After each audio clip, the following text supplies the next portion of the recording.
People get upset about chlorinated chicken, which is a complete misnomer. But the US produces so much more food, many of which we're already importing, such as soybeans and corn, because we can't grow either here. We've kept those tariffs high, even though you can't grow oranges or produce orange juice in the UK, but that's to protect Spanish farmers.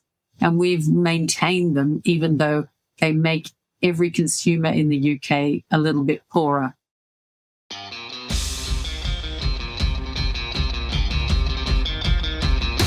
A couple of weeks ago, I was joined by Catherine McBride to talk about her work, and in particular, her recent Substack series on the UK's doom loops, debt spirals, and dumb taxes. Catherine is an economist, an expert in trade policy, taxation, commodities, agriculture, and financial services regulation. As she says, she writes in order to give a new perspective on traditional media, misdirection, and spin. She has over 30 years' experience in financial markets as a member of the UK's Trade and Agricultural Commission. She's also worked in think tank land and has had her work widely published. She has worked for the Campaign for Independent Britain, the Institute for Economic Affairs, and the Tax Reform Council, and she's always striving to provide clarity to complex economic challenges. However, Catherine does not come from an ivory tower, but approaches her work armed with lots of practical real-world experience. She has worked in a variety of roles, ranging from strategic planning to trading financial derivatives. In our fascinating conversation, we discussed the state of the UK economy and how we got into this world of debt spirals and doom loops. We asked, what is the outlook for the upcoming budget? What are our dumbest taxes? And when and how will this or a future government be required to roll back the size of the state? Finally, we discussed the way the world has changed under the emerging Trump tariff regime, why most people don't really understand it, and how Britain can benefit from it. Spoiler alert, she thinks we already are. Catherine's perspective is as refreshing as it is challenging to today's widely accepted mainstream view of decline and despair. However, as always, none of what you're about to hear is any kind of advice, but hopefully you will find it informative and enjoyable. Please take independent financial advice before investing a penny of your money in these crazy markets. With that said, please enjoy my conversation with the maverick economist, Catherine McBride. Brought to you by Progressive Equity. Hi, Catherine. Thanks for joining. Can we just start with a bit about you and your background and your journey into being such a widely recognised voice in areas of trade and taxation? How this started, it's my entire life, because I grew up in Australia. And Australia at the time, there were only 17 million people who were widely dispersed around a massive continent, and they relied very heavily on trade. They didn't have the internal market that the UK has. So even as a child, the maps you were given had little sheep where the wool came from and little picks and axes where the mines were. And you sort of understood commodities, where they came from and where we sold them to. And at the time, a lot of it went to the UK. The UK joined the EU, and Australia then had a problem where so much of its commodities had been sold to the UK, and they had to find new markets, and they had to really look at what they were producing, because a lot of the things they were producing suited the UK taste, if you like. You know, Australia had to find new markets, and they had to start producing what those markets wanted. And so it was a sort of, trade is just part of what you do in Australia. It's what people know about. When I came to the UK even, I was working with an Australian stockbroker selling derivatives to UK funds. Almost all of the companies that the British were interested in were the Australian commodity companies, the mining companies. So again, everything you did was about trade. I was headhunted to Baring Securities before it blew up to develop the European markets for derivatives. That was how I sort of got interested in the whole European Union. because it was very obvious that these were very different markets. And it was at that time that the ERM existed, and we'd pegged the pound to the Deutschmark effectively, which was not clever, didn't work for us. You just can't force markets into places they don't want to go. Yeah, and also it's an attitude thing. What Angela Merkel used to describe as the Anglo-Saxon capitalism, the British and the Americans are quite happy to list their companies.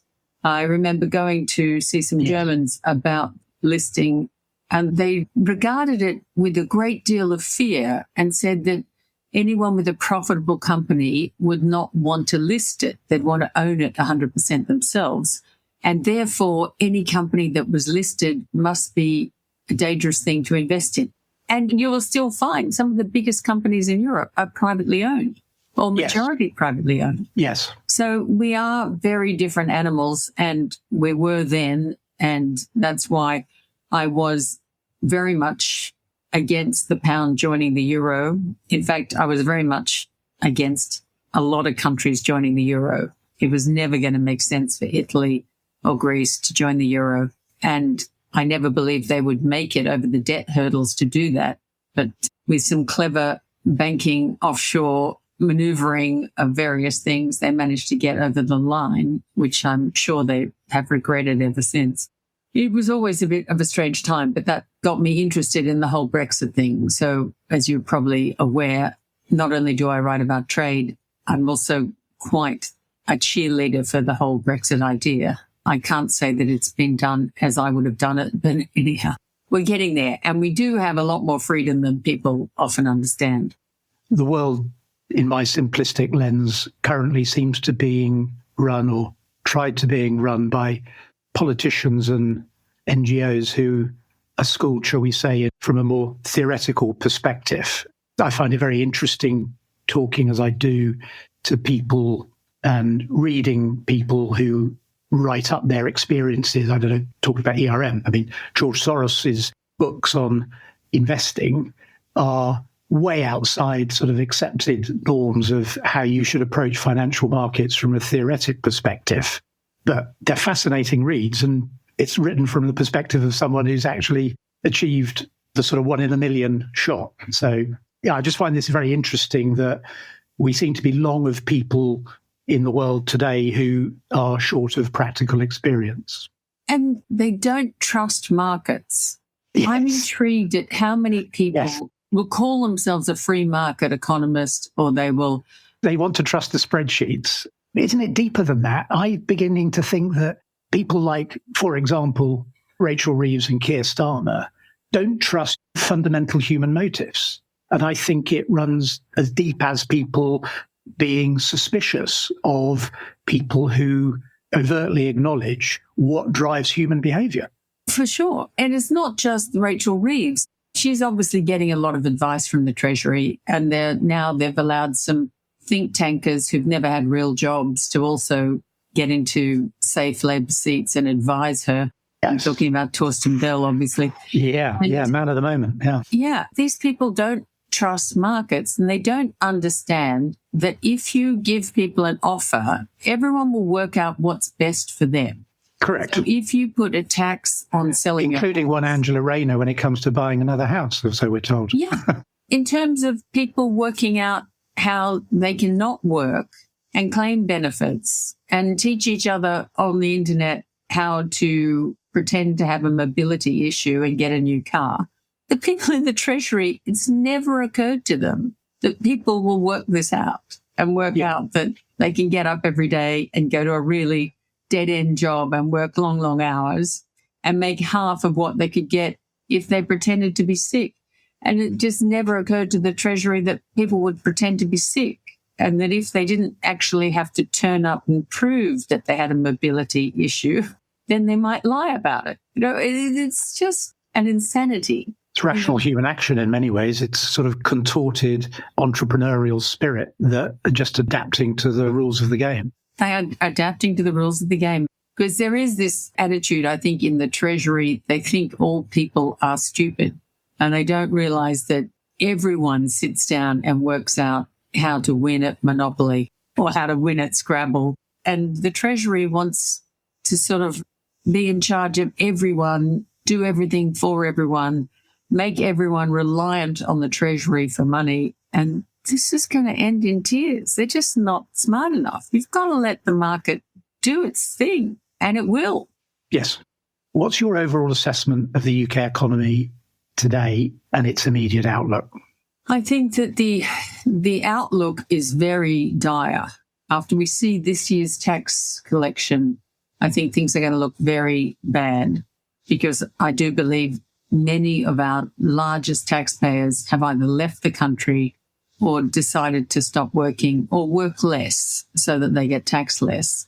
And I think our key industries are pulling out of the UK very fast. And this is, as I have written many times in my Substack, I'm hoping you've read them, but the first doom loop and also in North Sea Oil to the Rescue, I go through how dependent the UK economy was at getting out of the 1970s debt problem, where we had to go to the IMF for a bailout.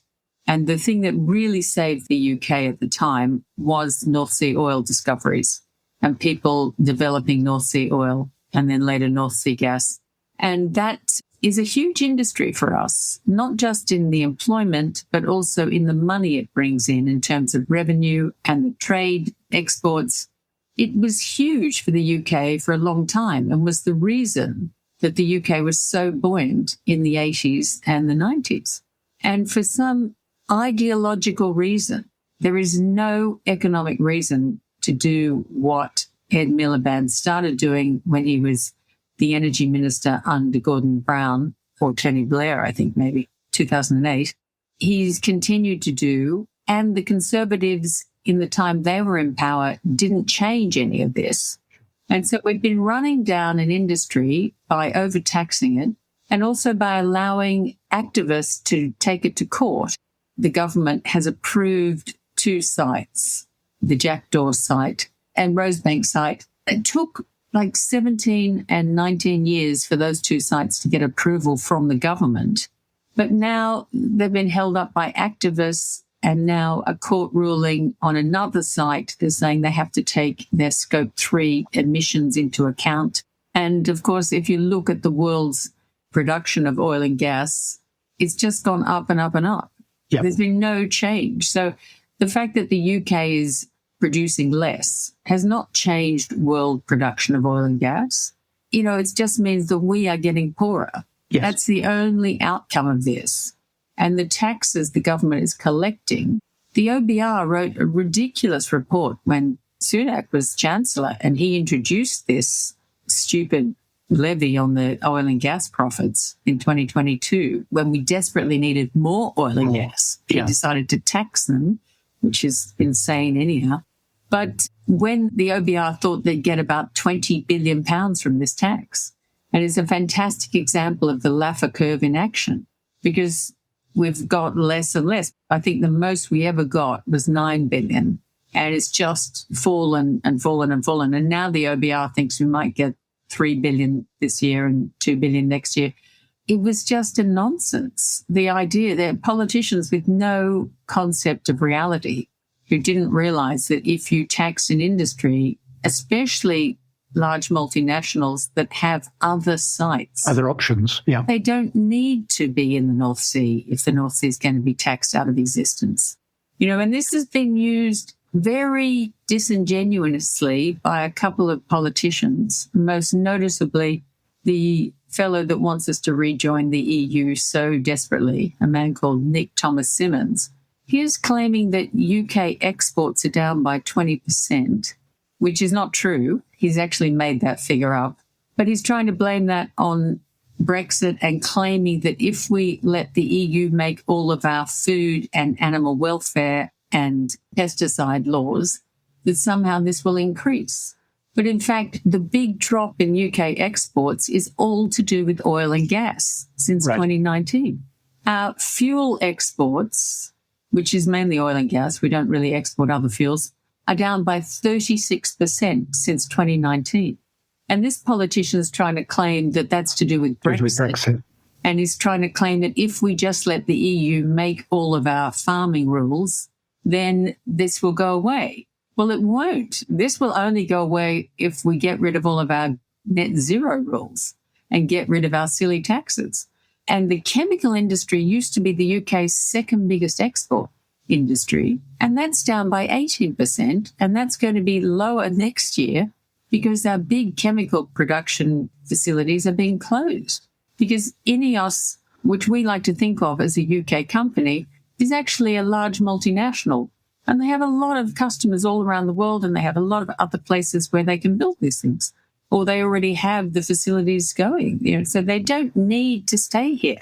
And this is the insanity of our taxation system, and how rather than fix it, members of the government have just used the figures to lie about it and say that somehow the tiny exports the UK makes in food and live animals to the EU will increase.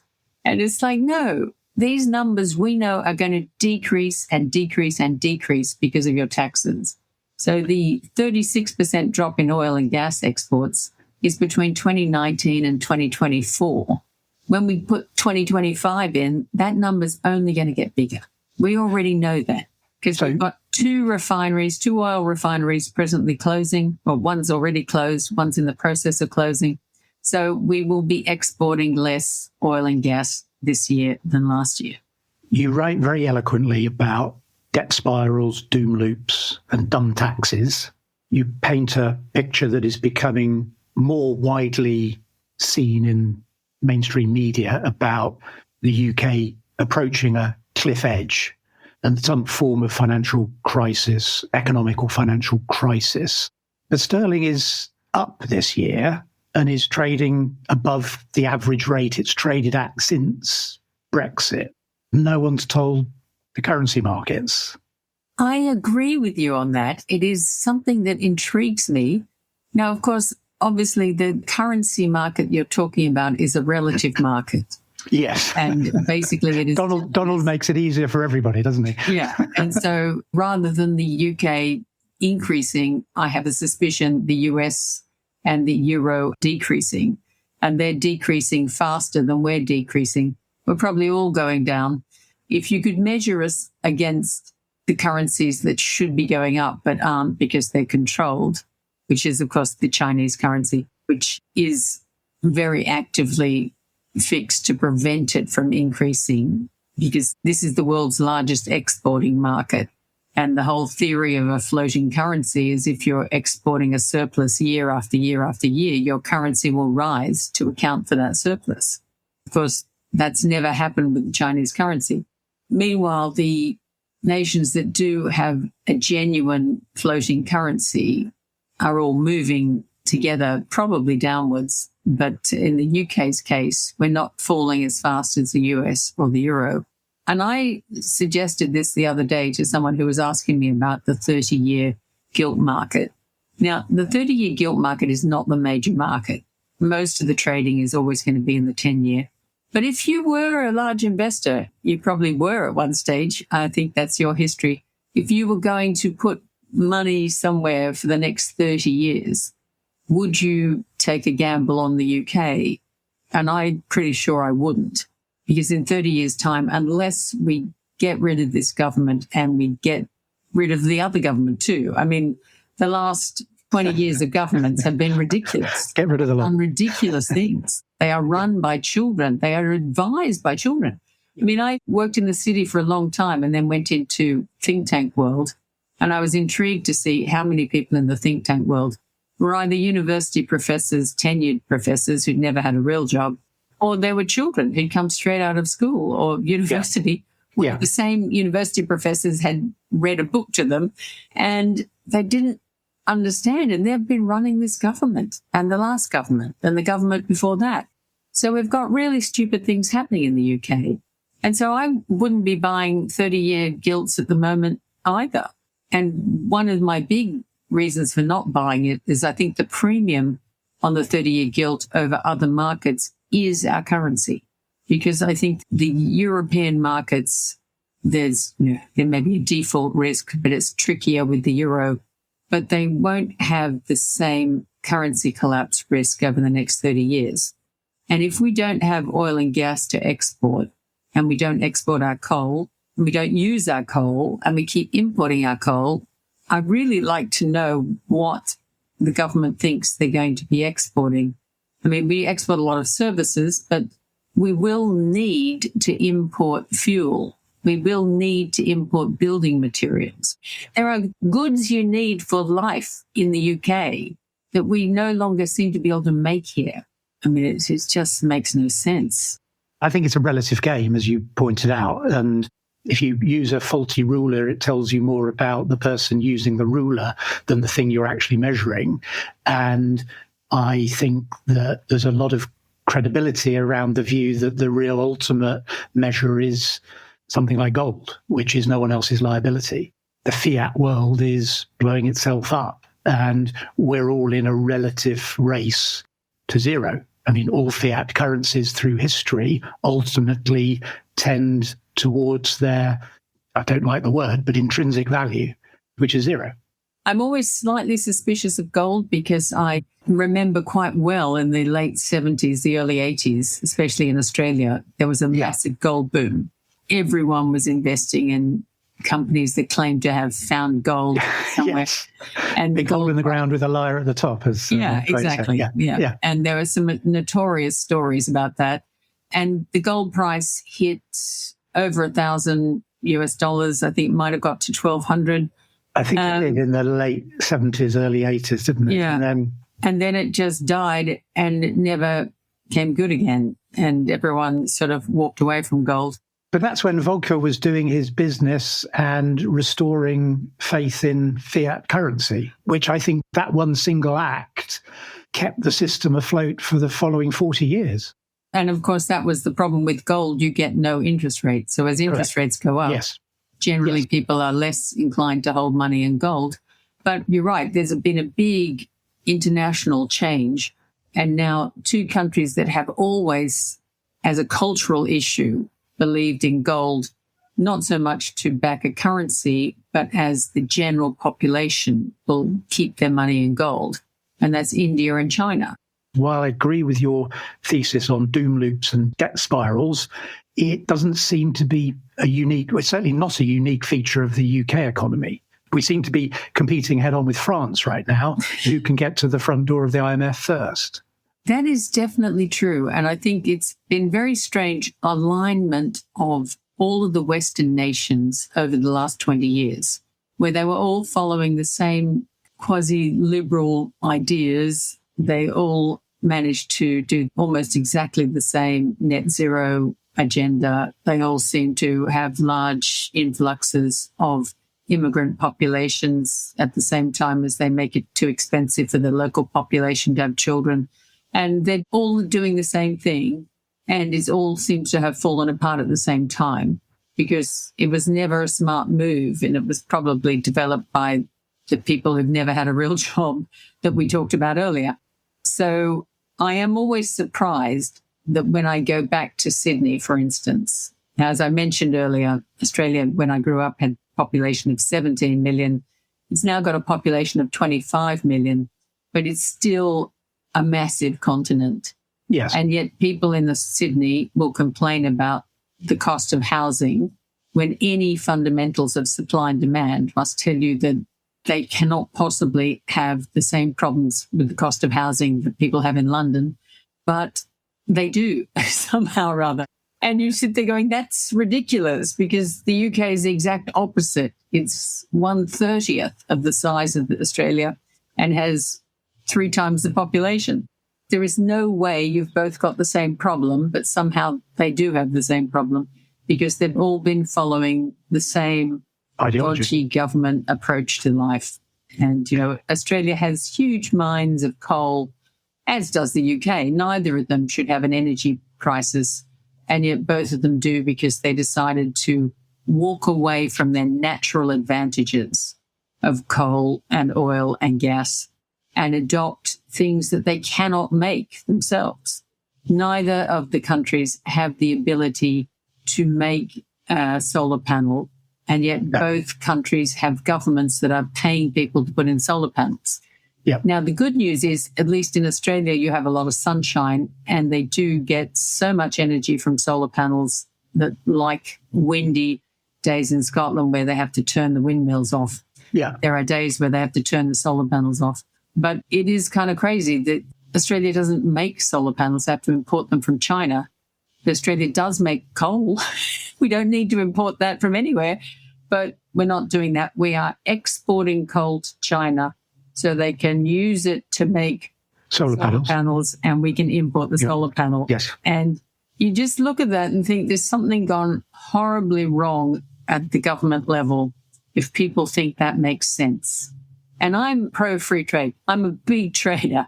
Yeah. But I would only trade in the things that you export. But that's a gross distortion. What you're talking about is a distortion of free trade, isn't it? It's the most ridiculous thing where you refuse to use your own product and you send them to someone else and let them use it.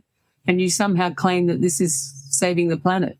I'm talking today about the FCA investigation of some allegations around Drax, the UK power generator.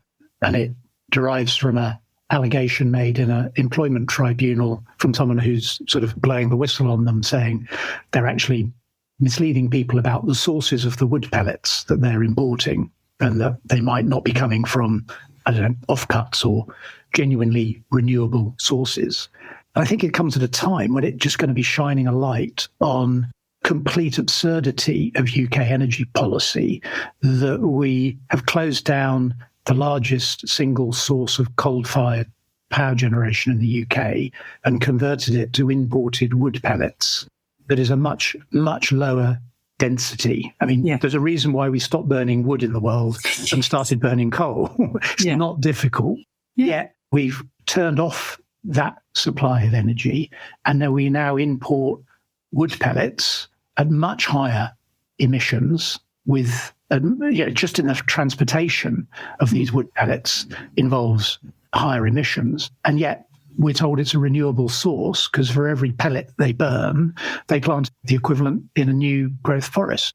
I wrote about it 2 or 3 years ago. I know. Yeah, I remember. Eventually, Kwasi Kwarteng did actually declare that maybe it's not quite as green as they thought. I remember. Because it did start as a really good idea, because so many US houses are made of wood, or they're wood frames. And there's obviously getting, 4x2 planks out of a round trunk is you're going to get a lot of leftovers. But the process of turning it into pellets, because not only do they have to turn it into dust, then put it together, they also dry it out. It's quite an expensive process. And then to send it to the UK makes it really silly. But we burn in 20 minutes what takes 20 years to grow. So that the basic physics or the time doesn't make any sense. But the idea that we've turned Drax into burning this stuff rather than just let it become a more efficient coal-burning electricity producer.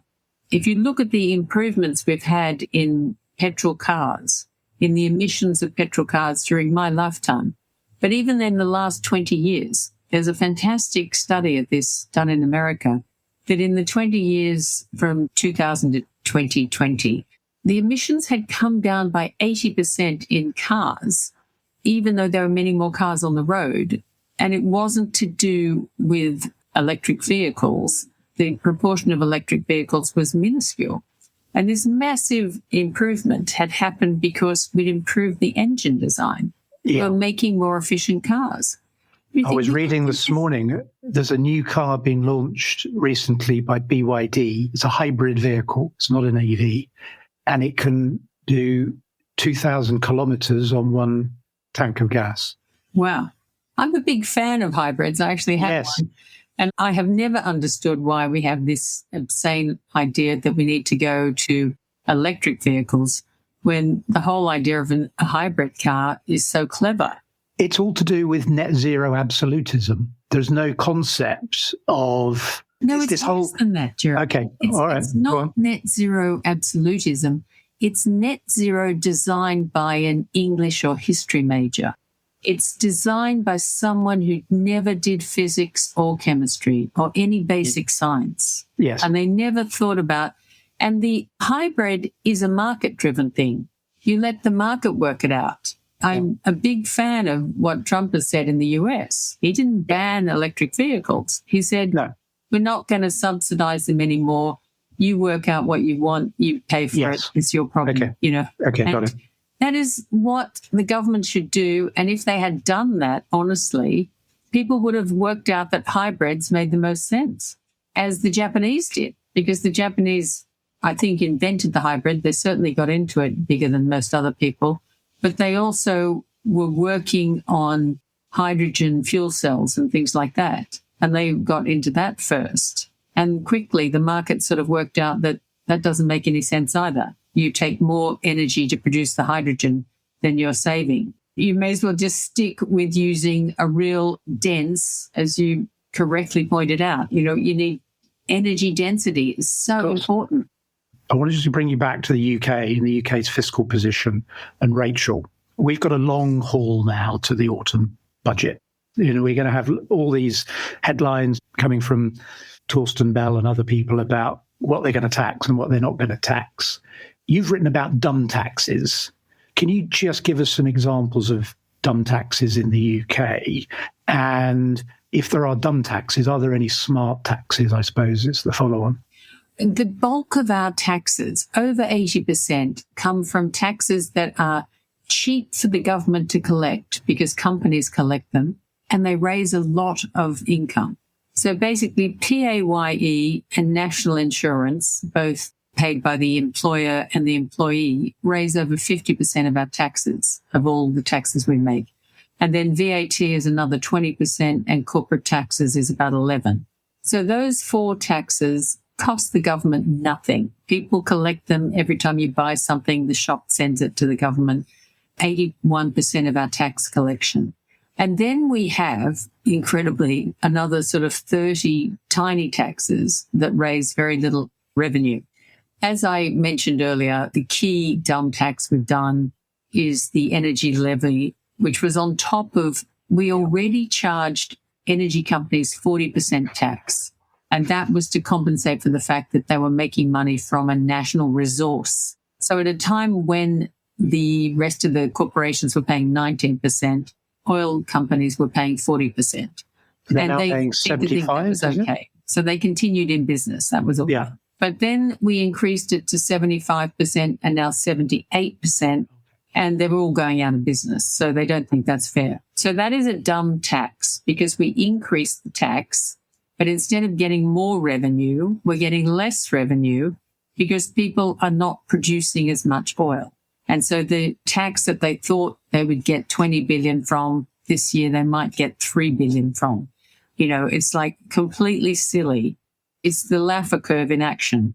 They thought they put the rate up to a ridiculous amount and people would just keep paying it without looking at the kind of companies that were there and realize that that's not what they're going to do. Another dumb tax that comes up time and time again is the extra tax on employment, which of course encourages companies to employ fewer people.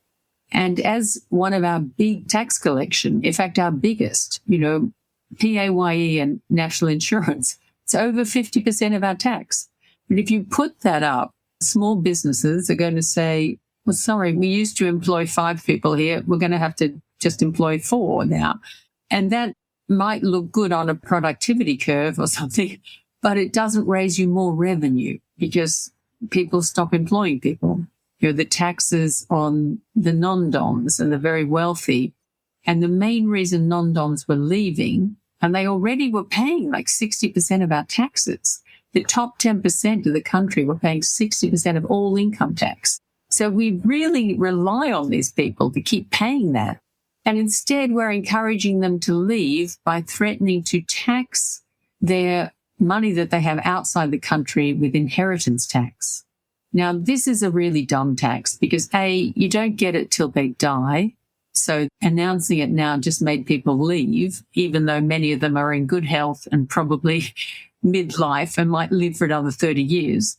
But B, it would be very difficult for the government HMRC to actually collect that money. Because if the assets are owned in India, say, The Indian government probably thinks they own that money. You will be fighting with other countries saying, no, sorry, I know the big steel mill is actually in India, but we think we own 40% of that because the man died in England. That is so difficult to collect that. And you would also have to find money. A lot of the non-doms in the UK possibly had money in Swiss bank accounts or Cayman Islands companies. Sure. The HMRC would need a whole division of people flying around the world trying to find this money. So it would probably cost you more to collect than you'd get if you ever found it. Then you'd be tied up with legal problems where the countries where the assets were based would not be interested in the UK trying to collect that money. So it was a really dumb tax, but it has caused a major flight. And the Financial Times is claiming that only 25% of people left because of expectations where 25% would leave. And another report has said 25% is the baseline. If you lose more than that, you will get less revenue than you were collecting before. So it's crazy that we've actually got to that borderline. So if one more non-dom leaves, we're going to start losing money from this tax. It's a really silly tax. So if you were Rachel Reeves, can the dilemma that you face be solved by changing tax policy, or does it have to rest on reducing spending as well? She has to reduce spending eventually, but the things that she can do that are in her remit, and she can do them very quickly, is she can, do what the government did before. If she's too scared to just abolish stamp duty, then she should do a stamp duty holiday. Because one of the biggest benefits to the economy in terms of a multiplier effect is house building, because it's something that's much harder to import. The labourers have to be here. The land has to be here. This is a great way to get the economy moving, is to just say, okay, we're not going to tax your house. We're not going to tax your primary residence. We're not going to tax stamp duty. Buy and sell it, you please. They don't raise a lot of money through this. It's 1.5% of all taxes raised. And yet you're slowing down an industry that is really important to the country. And it employs a lot of people. And we still make a lot of the goods used to build houses or extend houses. When people move, not only do they buy new furniture and paint and decorate curtains, often they upgrade kitchens. But these days, a lot of people are also adding extensions and doing all sorts of other things to the housing. All of that is employing brick makers and roof tile makers. And that's in the UK. When people talk about the ceramics industry, a lot of people think they're talking about wonderful china plates and things, which we do make, and that's a good industry. But we also make ceramics also covers bricks and roof tiles and basins and baths, loos. All of that sort of ceramics is a big part of what the UK does. It's an industry that is being taxed very heavily with our carbon taxes, carbon emissions, because obviously firing. Big consumer of energy as well. Yeah, big consumer of energy. So that we're now going to put a CBAM on anything we import to protect it, or at least we were. But now the Labor government wants us to adopt the EU CBAM, which does not cover the ceramics industry, which is incredible to me that we have two industries left here that are worth preserving, the glass and ceramic industry, that will not be covered by the EU CBAM if we adopt their CBAM, which is mind-boggling that no one in the government's worked that out. I want to come on and talk about trade while staying on the UK just briefly. When a government in the future has to go about right-sizing the UK state and UK government spending, which areas of spending would you focus on? The most important one is the welfare spending, because it has grown so enormously since the lockdown. And that is something that the government's really got to look into. Some of it could be... Kind of tried, didn't it? Well, I don't think anyone has really tried. Okay. I think that the fact that you can still apply for a disability over the phone without actually having to turn up at an office or have someone come to your house and see that you are, in fact, disabled is ridiculous. The fact that we have so many people who have worked out that they are better off not working and claiming all of the benefits they can get under universal credit, which is better than what they would get if they were working. And that makes no sense. There's a sort of a meme going around and people immediately say, oh, I changed the triple lock on pensions. But pensioners get a lot less than the unemployed people on universal credit. I think they get about half. I have to work it out. I was going to put a graph together to show that. The problem is not the triple lock. The point I was trying to make is that there is no political will currently to address this issue in the slightest. I mean, there was a backbench rebellion that prevented the government from slowing down the rate of increase, as I understand it, which was minuscule. A lot of that is because the government doesn't explain it clearly to either the man in the street or to their backbenchers. And they have to accept they seem to have a lot of innumerate backbenchers. And they do have to basically say, look, this is the problem, this great lump of money that goes out. And we have an extraordinarily large proportion of the population who are technically getting this. Even people who are working are often getting in-work benefits. So they get benefits as well as they're working. And some of it you could change quite easily. Instead of giving people money, give them more in tax credits. So they would have to be working first before they could get that tax credit. But if you allow people to not work or to work a little bit and get given extra money, then there's no incentive for them to work a bit more. I think that is our biggest and most pressing problem. Back to pensions, the unfunded pensions of government employees are not killing us yet, but they will kill us within about 10 years' time. And no one seems to want to address that. Most obviously, the government employees who are designing these new taxes don't want to mention that their huge unfunded tax pensions are coming down the drain pretty quickly. That money's got to be found from somewhere. So if you add that to the national debt, it's 50, 60% more, something like that? Well, yes, so I've heard. I haven't done those calculations myself, but I have seen them from other economists, and I do think that sounds about right. There are a lot of things that are not included in our national debt because we don't really count them. Sort of off-balance sheet debt. Yeah. One of the reasons I went to Argentina is I'm a bit of a Malay fanboy, and I'm a big fan of what he's been doing, and I just wanted to go over and see what was happening, and it was amazing. I loved it. But it's not plain sailing. I mean, he's chopped the heavy wood, but he's now got the more sort of nuanced and delicate job of re-entering the global financial system and bringing the peso back into sort of full convertibility. I think at some stage there are going to be some interesting lessons to learn from what Malay has been doing, and I strongly hope that he succeeds and gets re-elected in a couple of years' time to really finish the project. But, does the UK need a Malay, and could you envisage one existing? I think the UK desperately needs a Malay, and like you, I'm a big fan of his. I particularly liked when he stood in front of a blackboard with all of the different government departments on the blackboard and picked one up and threw them in the bin, go, we don't need that anymore. Yeah. And I think that that's what the UK has to do. I wish we had a politician with that kind of balls is the word I was thinking of. But anyhow, I don't know if you can say that on your podcast. Yeah, but, absolutely. Yeah.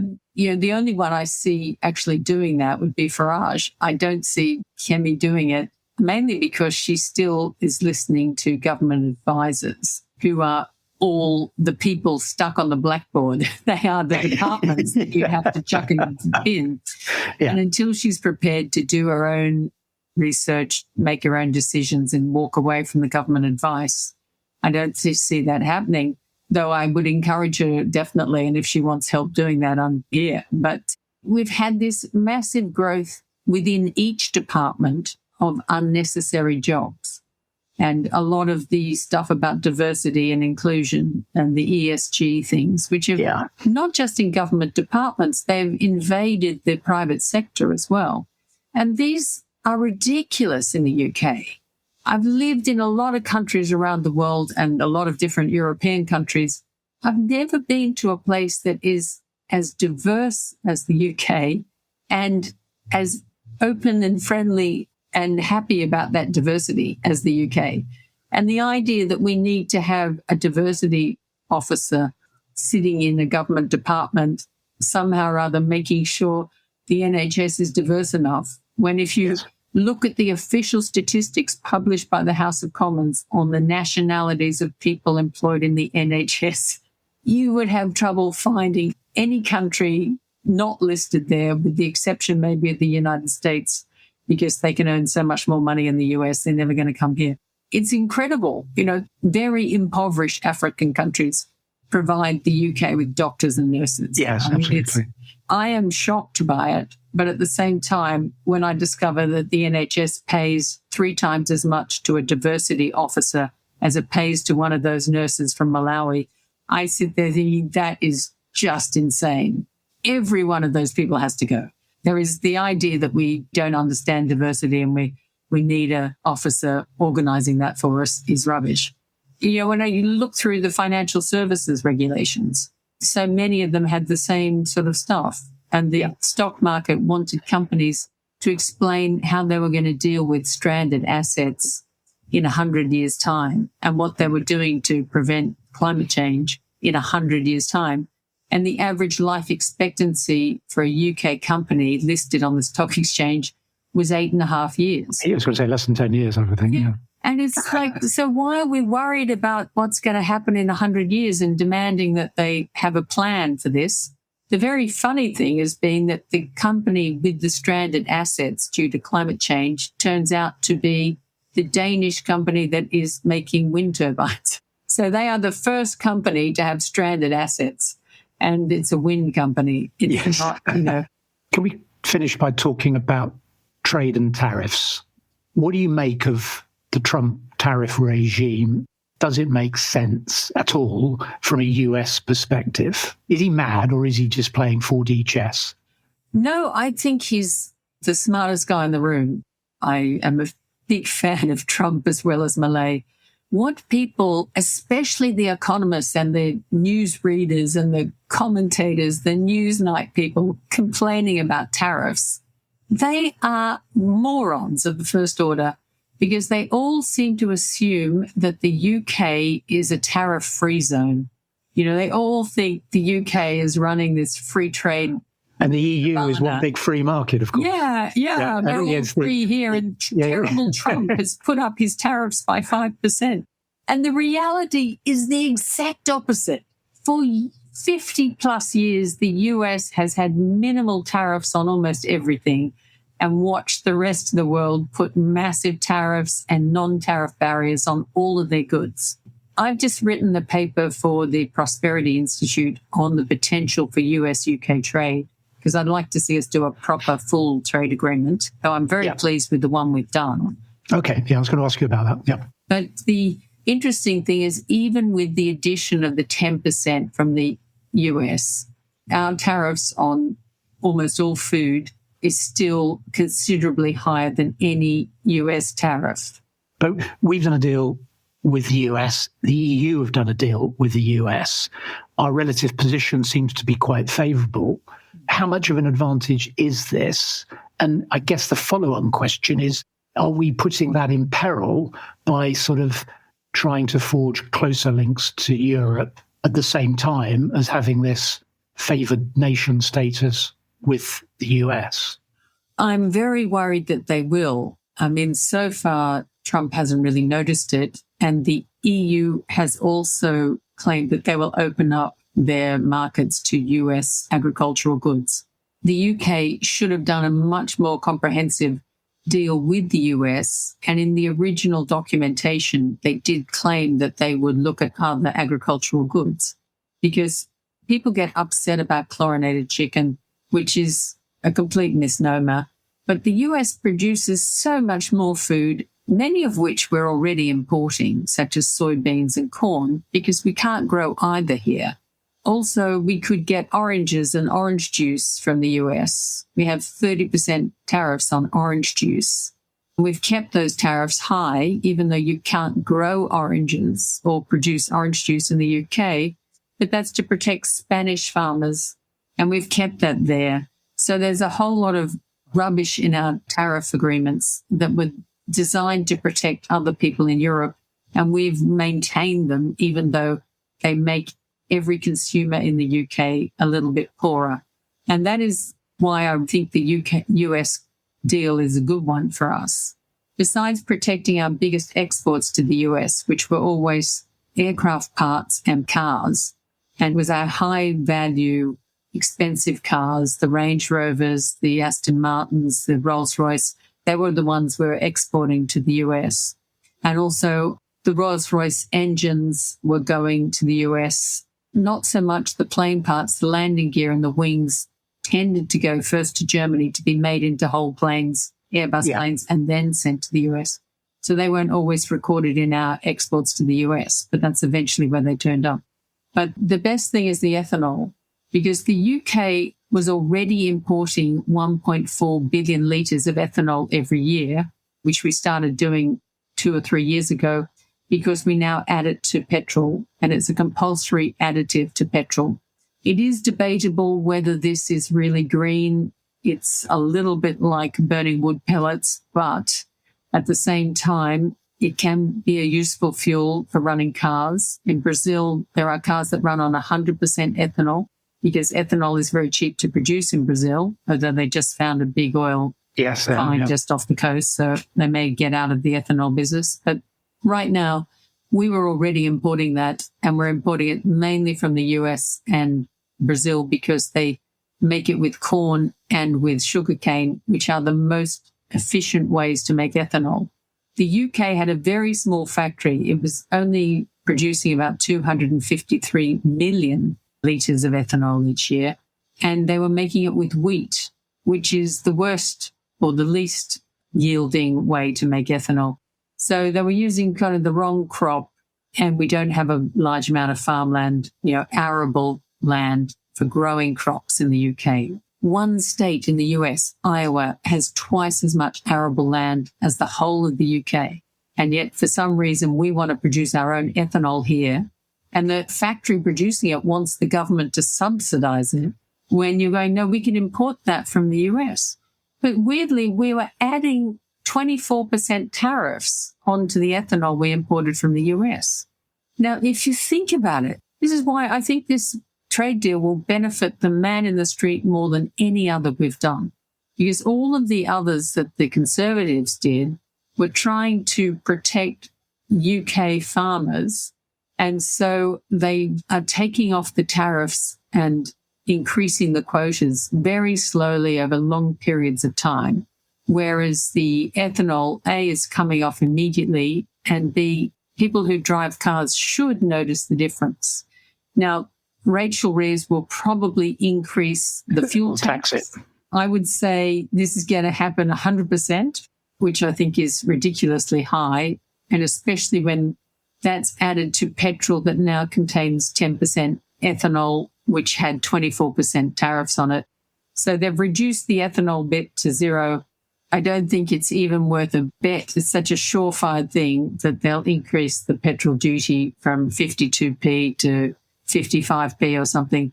And that will, in fact, make up for the saving on ethanol. On the bright side, I think the government is not going to subsidise the UK's ethanol production facility, which is a blessing if we at least have one less subsidy to pay for. But it is kind of crazy.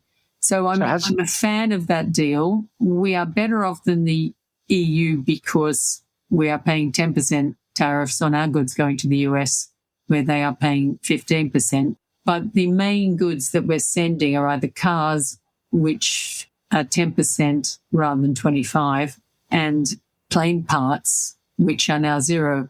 And so for our big exports to the US, they're doing really well.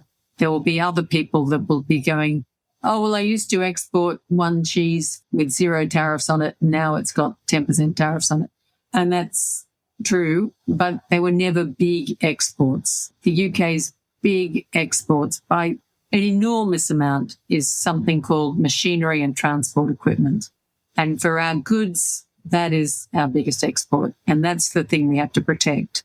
And of course, our biggest export is services. And that's that's true. Bigger than the machinery, which is our biggest goods export, is what they call other business services, which is legal and accounting and consulting, Huge. It's huge. architects. Yeah. And that's huge now. That is 58% of all of UK exports are service exports. And that's the biggest part of our service exports. So has the global trading system, we started talking about your interest as a child in Australia as how world trade works.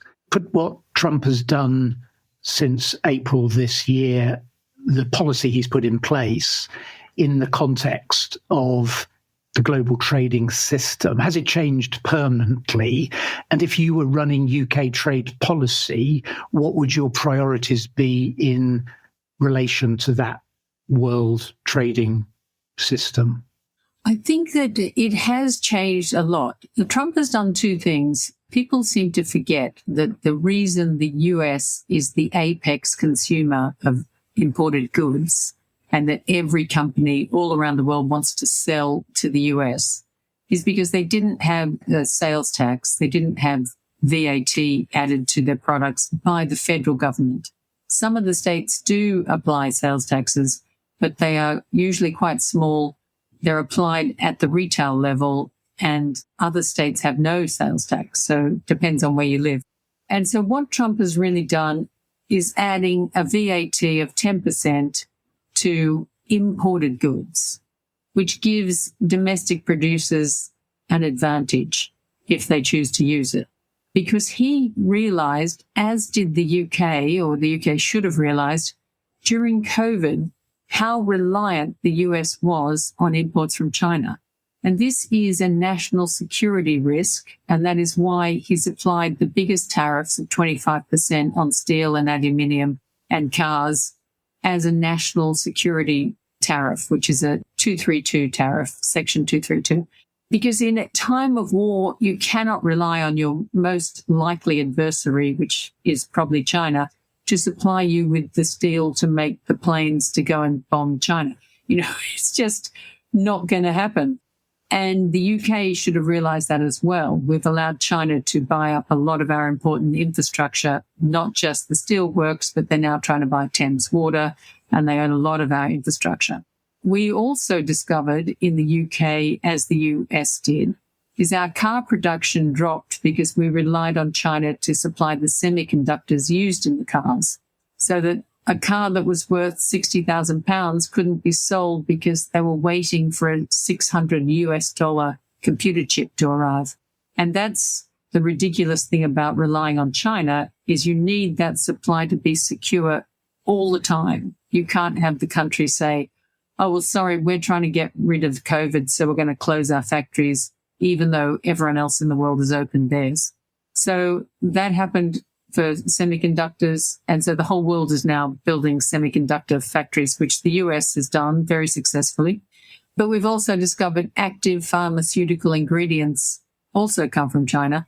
And that is a major problem because pharmaceuticals is one of the UK's bigger export industries. And the idea that we can design the drug and do the research and development and do all of this, but we rely on the very basic active ingredients to be made in China. So the concept of bringing a lot of the essential industries back into the US is a good one. Some of the things he's done seem a bit strange.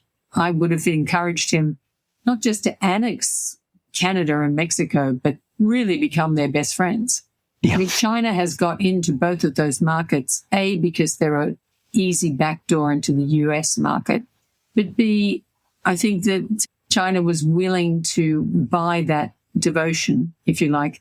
They've had a very long game of going around the world to developing nations, third world nations, and doing deals with the powers that be, buying up the mines, developing the mines, importing Chinese workers to run the mines. Sure. So the native populations aren't even getting any money out of it. The ruler might get paid something for the access to the mine, but we are finding that it's not spreading the wealth in the way, like them or hate them, the way the old colonial system used to work, where a UK mining company might go into one of these countries, but they would employ the local workers to work in the mine. Now, I know a lot of people find that that's abhorrent, but you sit there looking at the alternative and go, well, the Chinese bring in their own workers so that there's no money going into the local economy. Do you think that's a better system? And I'm not sure that it is, but anyhow, that's what they're doing. So I think there's a lot of method in Trump's madness. And I think that the key is the fact that the US has realized that they cannot be the world's dominant superpower if you're relying on your adversaries to supply you with the elements to make your superpower machinery. What should the UK response be to this in sort of terms of priority? I would suggest the UK get really chummy with the US. We have always been together on most things. We've always supported each other in wars. As I said earlier, we both believe in Anglo-Saxon capitalism. Trump is going to be subsidizing and encouraging steel production back into the US, and the UK needs steel. We should be buying it from the US. We have to do a deal. In the same way that Trump's done a deal, we should go and say, okay, this is the deal. We are presently importing X amount of steel from China. We'll convert that to you guys, provided you buy, whatever. When we turn the steel into plane parts, you buy the plane parts. Yes. We've got to start. It's sort of a fracturing of the global economy, isn't it? Yeah. And do mutual things with people you can trust. Sure. And I guess to end on a positive, hopefully, it's almost being served up to us on a silver platter. I mean, J.D. Vance seems desperate to help in his way for the UK. The man leading the opinion polls to be the next prime minister of this country is Trump's mate. And we've got this trade deal. I mean, we should be in a fantastic position, as you say, to be their best friends and really realize the potential of the sort of Singapore-on-Thames version of post-Brexit Britain, which we seem to be just afraid of embracing. It is kind of incredible how people find the idea of Singapore-on-Thames so emotive. Weirdly, most of the people who get angry about that have obviously never been to Singapore. It does encourage a lot of trade, but it also has a draconian law and order sort of attitude that I think a lot of the left-wing people presently running our government would die for. Of course, yeah, absolutely, yes. That's the sort of government they want to be, Yeah. Despots. I don't know who it was. Someone said I voted for Singapore-on-Thames, but we got Belarus. Catherine, I've really enjoyed our conversation. Thank you so much for your time. I could chat for much longer. Yeah, we could actually. Let's do this again because I've thoroughly enjoyed it, and hopefully we can just chew the fat on a lot more stuff. But read your Substack. I should start doing a podcast and I'll interview you because I have a suspicion talking to you know a hell of a lot about this. You probably have. Fantastic. Yeah. Okay. More A informed. collab. Absolutely. Yeah. I read your Substack. Thank you very much for doing it. And I would urge anyone listening to this to find your Substack, which I think is Catherine McBride at Substack. I don't know. It is Catherine McBride Substack because I didn't realize I might need a better name. Fine. I said you probably don't. You don't. And now I think maybe I should change the name, but it's a bit late. Well, I don't know. It works for me. I don't mean this in a bad way. It's very dense. You write in a very dense style. There's a lot of information in there. And I think it really is refreshing, albeit somewhat challenging at times, to actually read on subjects of such vital importance that most media outlets, including the big well-known names like the Financial Times, just skate over. So thank you for doing that. And I look forward to catching up with you in the not too distant future.